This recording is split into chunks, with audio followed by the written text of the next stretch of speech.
Bom dia a todos. É uma satisfação enorme estar aqui com vocês, como disse o Manuel, conversando, trazendo informações e, ao mesmo tempo, uma troca de conhecimento. Eu gosto muito de uma palavrinha que a Coralina coloca, que ela fala que cada vez que ela transmite conhecimento, ela aprende com isso. E eu penso que é dessa forma que nós também devemos ser. Nós, ao transmitirmos, nós aprendemos muito com aquilo que nós transmitimos. Bom, do mito à realidade. Eu quero, primeiramente, fazer uma colocação aqui, que eu agradeço a Deus por estar aqui à frente desse trabalho, que é um privilégio, e dizer que eu estou representando aqui toda uma equipe, que é um suor de todos, nós sabemos disso, né, no nosso dia a dia aqui, que todo mundo pega pesado e pega mesmo. Então, eu estou representando aqui várias pessoas que fizeram e que vocês terão oportunidade de ver que esses resultados, inclusive você, Horácio, que esses resultados são fantásticos e que nós temos muito ainda o que construir na nossa pecuária. Bom, o que significa mito? Por que essa palavra mito como tema dessa apresentação? Mito no latim, mitos, fábula. No grego, mutos, conto, história, ficção. E o que tem a ver tudo isso com a nossa pecuária, o que tem a ver com a genética aditiva e com os resultados que nós conversaremos aqui? Bom, eu peguei um exemplo dos nossos celulares. O que aconteceu em tão pouco tempo que nós estamos observando nessa tecnologia? Uma mudança muito rápida. E é isso que nós estamos também observando na nossa pecuária. Então, para contextualizar a nossa pecuária, o que nós observamos em termos de evolução de rebanho, de número de população bovina? Um crescimento muito grande. E de 74 para 2015, nós chegamos aí aproximadamente a 212 milhões de cabeça. E, por regiões, nós temos um crescimento muito grande da região centro-oeste e depois a região norte, alavancando aí as demais regiões estabilizar em termos de crescimento populacional. E a evolução e a distribuição do nosso rebanho? Como é que é o nosso sistema de criação? Como é que nós criamos os nossos animais? 96%, segundo dados do IBGE, os animais são criados e recriados em pastos nativos ou cultivados. Apenas uma pequena porção em confinamento, 2%, e 1,3% em semi-confinado e 0,4% em pastagens de inverno. Então, a nossa realidade, a realidade da nossa pecuária é uma pecuária extremamente tropical e extensiva. Bom, e o que nós podemos observar ao longo dos anos? Que nós diminuímos a nossa área de pastagens, mas nós aumentamos a nossa produtividade. Eu sei que nós podemos, com a genética, com avanços tecnológicos e nutricionais, aumentar muito mais o ganho de arroba por hectare. Mas aqui nós já temos uma referência significativa, porque nós diminuímos a nossa área de pastagem e tivemos um incremento na produtividade em arrobas por hectare.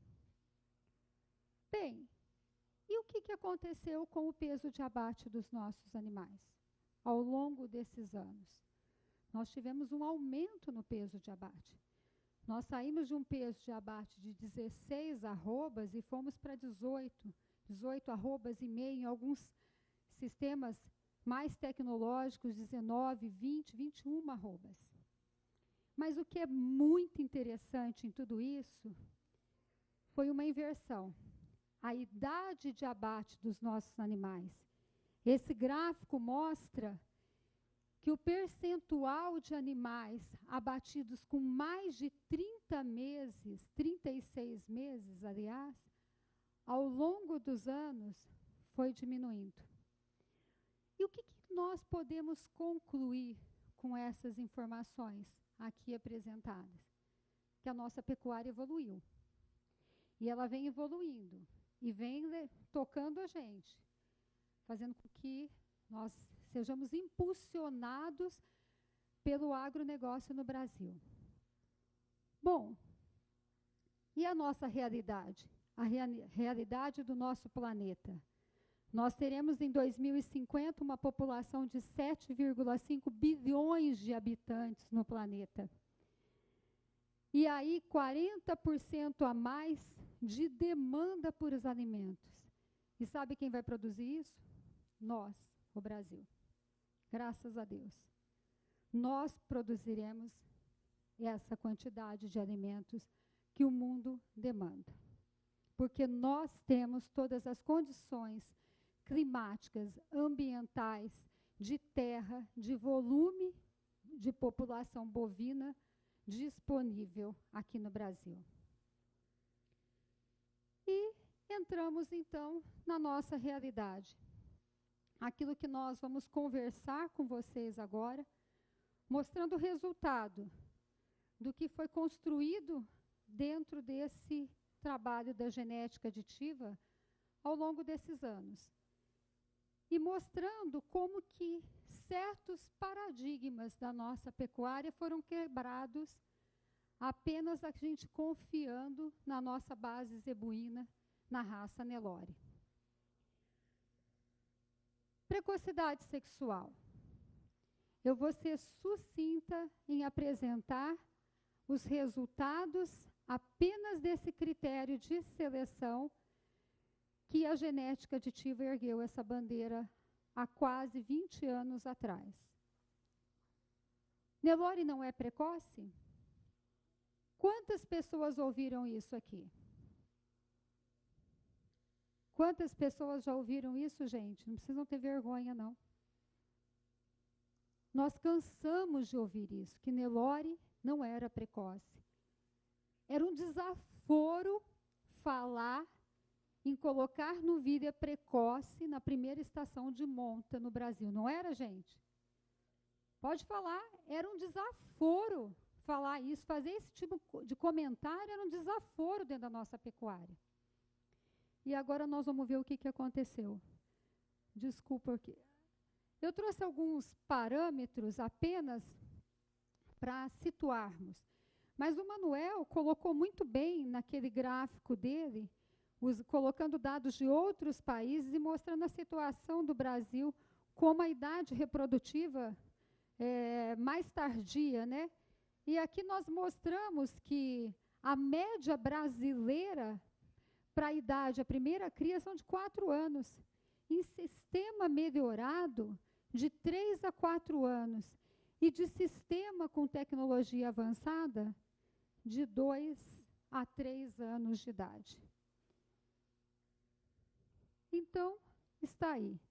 Bandeira erguida em 1999, quando ninguém acreditava que era possível, a genética aditiva acreditou e pegou essa característica para ser trabalhada no seu rebanho. E o que nós temos? Como que funciona esse projeto de precocidade desenhado e delineado há aproximadamente 20 anos? Todas as fêmeas, elas são desmamadas em maio e em junho, as fêmeas da safra. Expostas na estação de monta com 10 a 14 meses. O que significa isso? Que elas saem do pé das suas mães, na desmama, e entram na estação de monta no final do ano.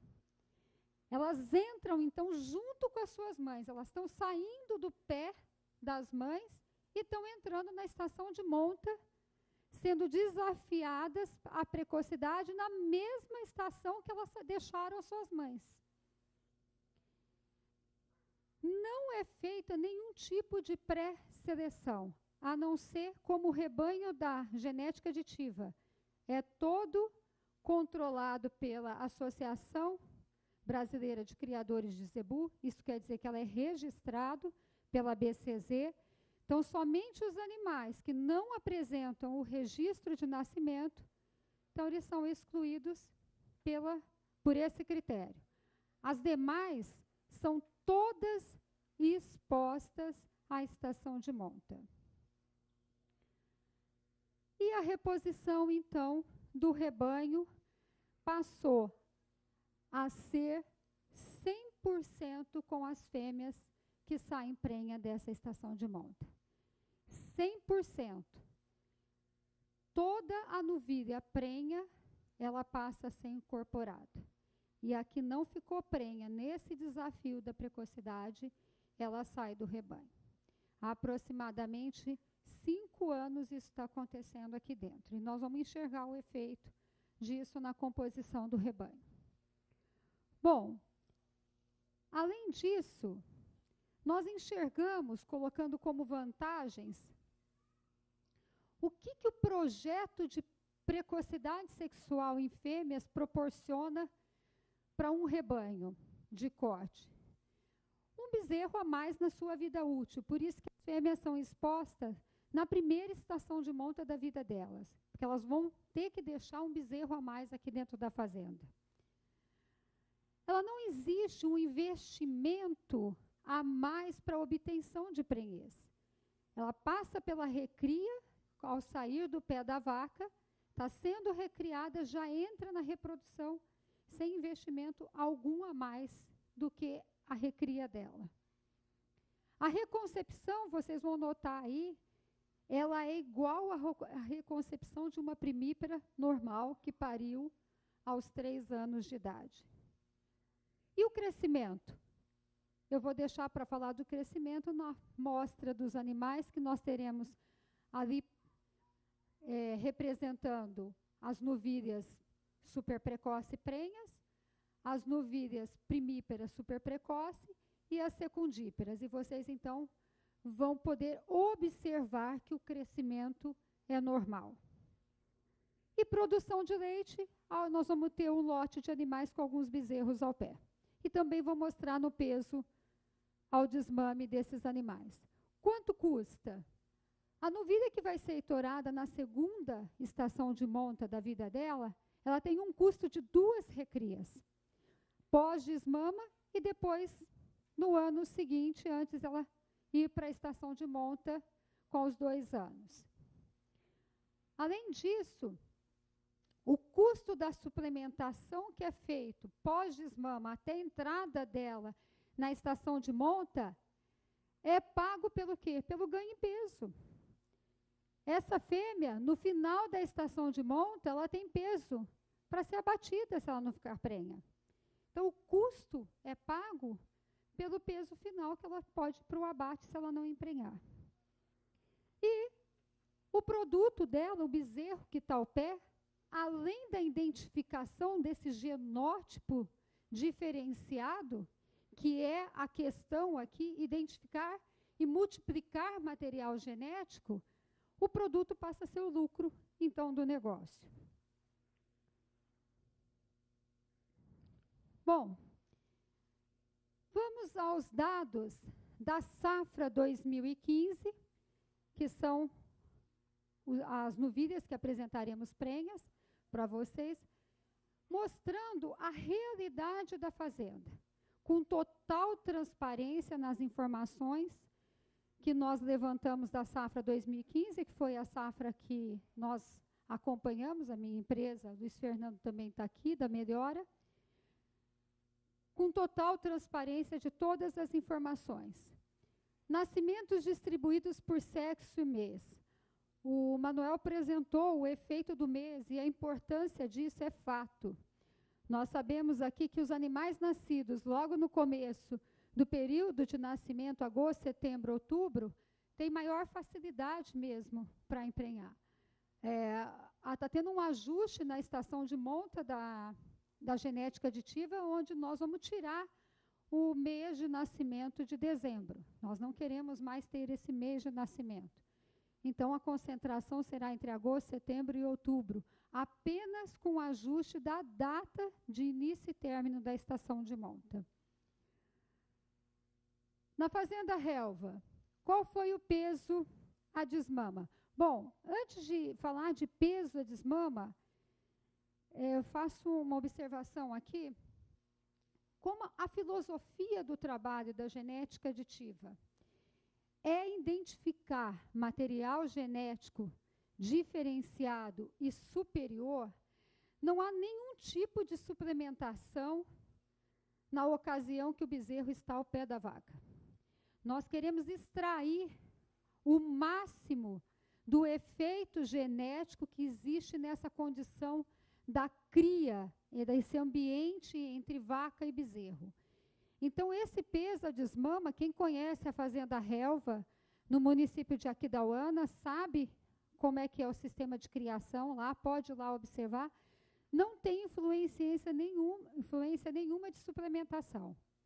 Então, aqui nós trazemos a informação de fêmeas com 215 em média de peso a desmama, 238 os machos, dando em média aí, macho e fêmea, 230 quilos. E aqui na Canaã, que é onde concentram-se as precoces e as primíparas precoces, o peso médio a desmama de fêmea é aproximadamente 200 quilos e macho 223 quilos. Vocês enxergam um efeito de peso a desmama aqui, das fêmeas super precoces, primíparas super precoces, para as multíparas que ficam na relva? A diferença é muito pequena. Então, nós não temos problema com a habilidade materna das fêmeas primíparas super precoce.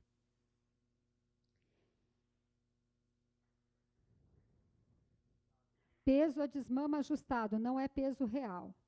Tá ok? Nós ajustamos todos os pesos, porque o objetivo é comparação.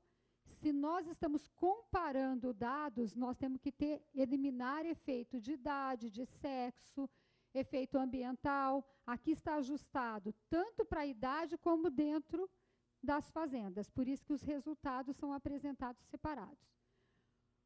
Bom, e aqui nós temos, por distribuição de mês de nascimento, comprovando aí a média geral de 215, e na fazenda Canaã a média vai dar aproximadamente 200 quilos. Bom, o que nós observamos em termos de resultado de prenhez? Nós tivemos um desafio nessa safra 2015, com a consultoria do Manuel de Sá, de colocar todas as fêmeas na IATF. Todas. Nós não queríamos separar ambientes. Como a genética aditiva tem fêmea sendo recriada aqui nessa fazenda, na fazenda Canaã, e tem fêmea sendo recriada na fazenda Remanso, em outro município, nós adotamos o mesmo manejo reprodutivo, tanto para a fazenda Canaã como para a fazenda Remanso. E os resultados foram surpreendentes. Nós tivemos um índice de 72,2% aqui na Canaã, e nós tivemos na fazenda Remanso o índice de 90,8% de prenhez. 91% na fazenda Remanso. Sim, eu estou apresentando os resultados do projeto de precocidade sexual, ok? Não. Desculpa se eu não fui clara na minha comunicação. Eu estou falando resultados da safra 2015, ok? Animais nascidos na safra 2015 só expostas em 2016 do projeto de precocidade sexual. Eu estou falando apenas do projeto de precocidade sexual. Eu falei no início que eu ia ser sucinta e me ater apenas aos resultados da precocidade sexual. Apenas esse critério de seleção dentro da fazenda. Eu sei que vocês estão assustados com o índice, porque eu também fiquei, nós também ficamos. Porque nós achamos isso simplesmente fantástico. Foi uma emoção para toda a equipe ter um resultado como esse. Eu cheguei a perguntar, o Flávio está aí, acho que eu perguntei umas 3, 4 vezes para ele, pedi para ele confirmar, o César aqui, montando as planilhas, porque nós realmente ficamos num estado que nos deixou assim fora de nós mesmos, entendeu? De ver uma média de novilhas com idade de 14 meses com um índice de quase 82% de média. Nós estamos falando média entre as duas fazendas. Merece um aplauso para a raça Nelore, não merece, gente? E isso é resultado de um trabalho de seleção, que acreditou nessa raça, construído lá atrás, e aqui nós estamos colhendo o fruto disso. Bom,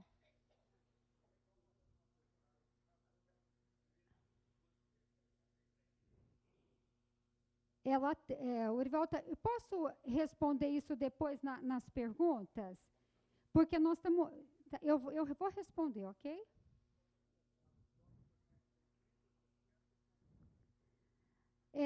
Podemos também responder nessa ocasião, só para eu dar continuidade nisso.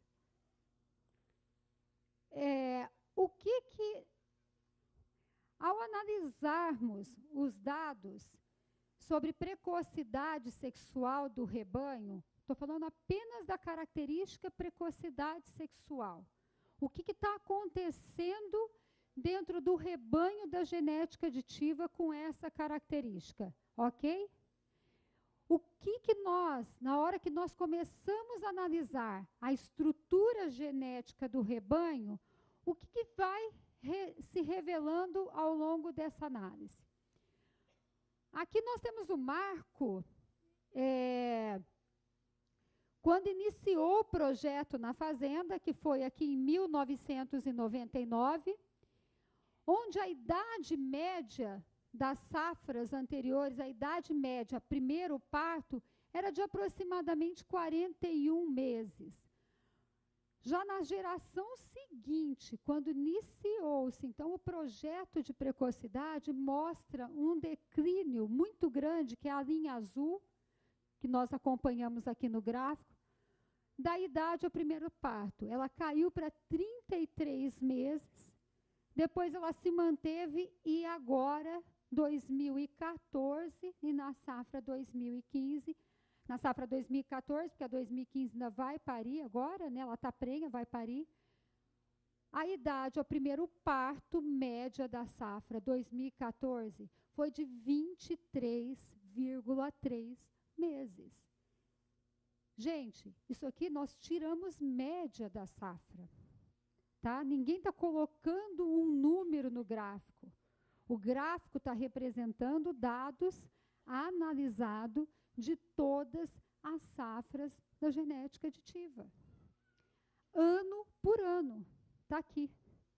E o que aconteceu com a DEP, que é o valor genético estimado para essa característica, que é o indicador, é o valor genético que indica a precocidade sexual, é a DEP3P, probabilidade de parto precoce.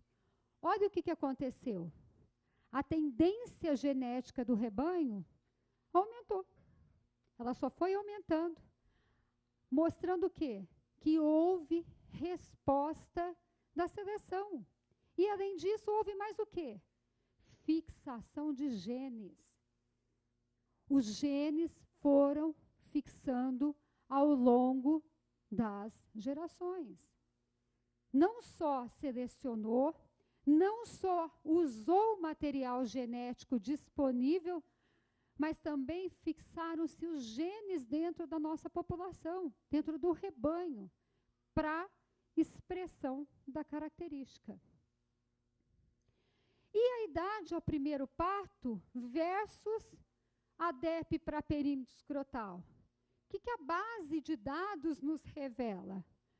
Que à medida que a idade ao primeiro parto caiu, 23,3 da safra 2014, a tendência genética para perímetro escrotal, que é uma medida indireta, porque é uma medida feita nos machos, a correlação, existe uma correlação genética, mas não é uma correlação genética direta, aumentou. Isso é genético, gente.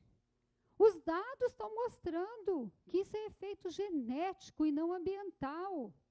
Não tem efeito do manejo, não tem efeito do homem. Tem efeito da genética dos animais agindo. Isso aqui é resposta de seleção.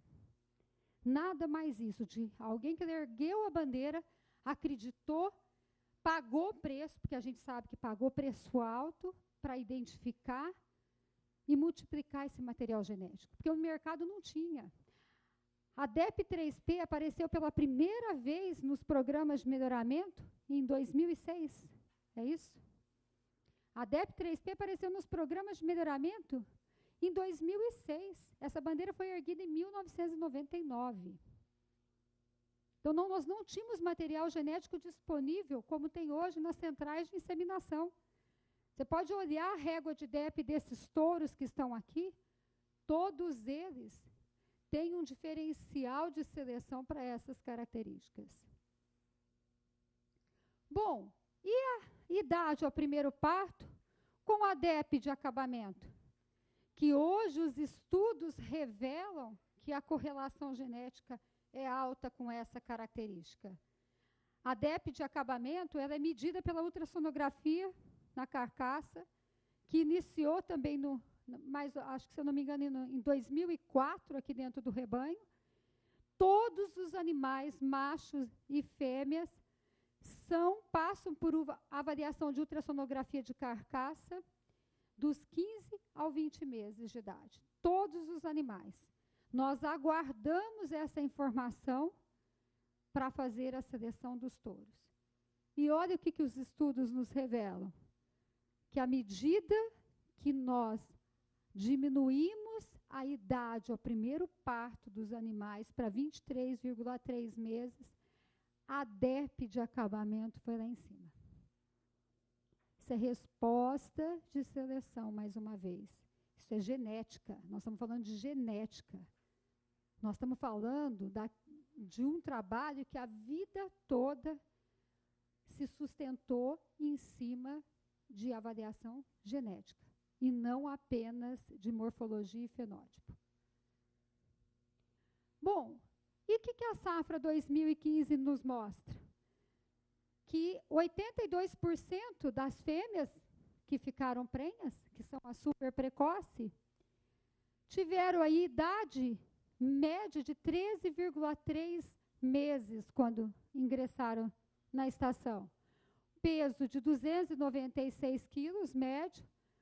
O MGT, que é o índice da ANCP, peço licença aí ao GENE Plus e ao PMGZ para apresentar o MGT, 15,7, perímetro escrotal médio da safra 0,85, perímetro escrotal ao ano.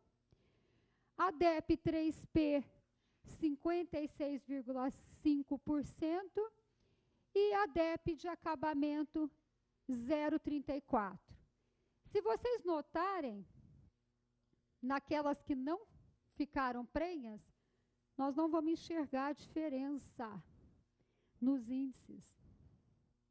Por quê que nós não enxergamos diferença? O que isso nos ensina? O que isso nos ensina? Que quando nós queremos identificar a precocidade sexual, nós temos que desafiar os nossos animais. Que a diferença existe, e ela é genética, em um animal se expressar ou não precoce sexual. Qualquer outra característica passa a ser indicadora de precocidade. Mas se eu quero trabalhar a precocidade sexual no meu rebanho, eu tenho que desafiar as minhas fêmeas. Eu tenho que identificá-las. Eu tenho que selecioná-las, retê-las dentro do rebanho e multiplicar esse material genético. Bom, e como é que é o rebanho hoje da genética aditiva? Como é que ele está composto? 73% do rebanho hoje é composto por fêmeas super precoces. 73%. A idade média do rebanho, 4,9 anos. Não tem 5 anos, gente. A idade média das vacas, 2.526 vacas com idade média de 5 anos. Quem entende de melhoramento aqui, geneticista, sabe que no progresso genético, no divisor da fórmula do progresso genético, nós temos o quê? O intervalo de gerações. Imagina o que isso traz em impacto, em velocidade de ganho genético dentro de um rebanho. E, paralelo a isso, com a mesma força, com a mesma intensidade, em parceria com o Grupo Gera, da Universidade Federal do Mato Grosso do Sul, e a Procria, que faz todos os trabalhos aqui de coleta e análise de dados, existe o trabalho de precocidade sexual nos machos, que é a ultrassonografia testicular, além da medida do testículo, que é feito para apresentar para os programas de melhoramento, tanto o Gene Plus, PMGZ, como a NCP, faz parte do cronograma de medidas. E o objetivo é comparar imagens de ultrassonografia e identificar machos sexualmente púberes. Identificar aqueles que estão sendo púberes mais cedo, precocemente. E, após isso, através dos exames andrológicos, então se confirma ou não a precocidade sexual. Como é que nós classificamos os animais aqui? Animais que produzem sêmen com idade menor a 12 meses são considerados super precoces. Com intervalo de 13 a 16 meses, são considerados precoce. E acima de 16 meses, são considerados normais. Olha o que a safra 2015 mostra para nós. Animais que produziram sêmen super precoce, 17,6% da safra. O que significa isso? Com idade inferior a 12 meses.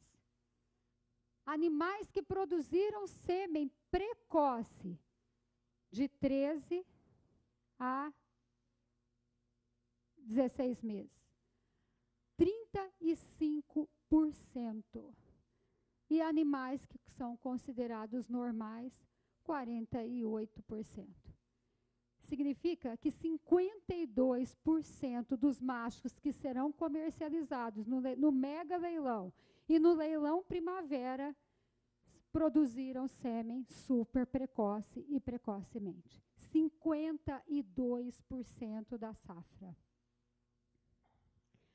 E o destaque que nós colocamos aqui, observado que os filhos do vôculo foram, em média, 71%, todos os filhos dele, SP e precoce.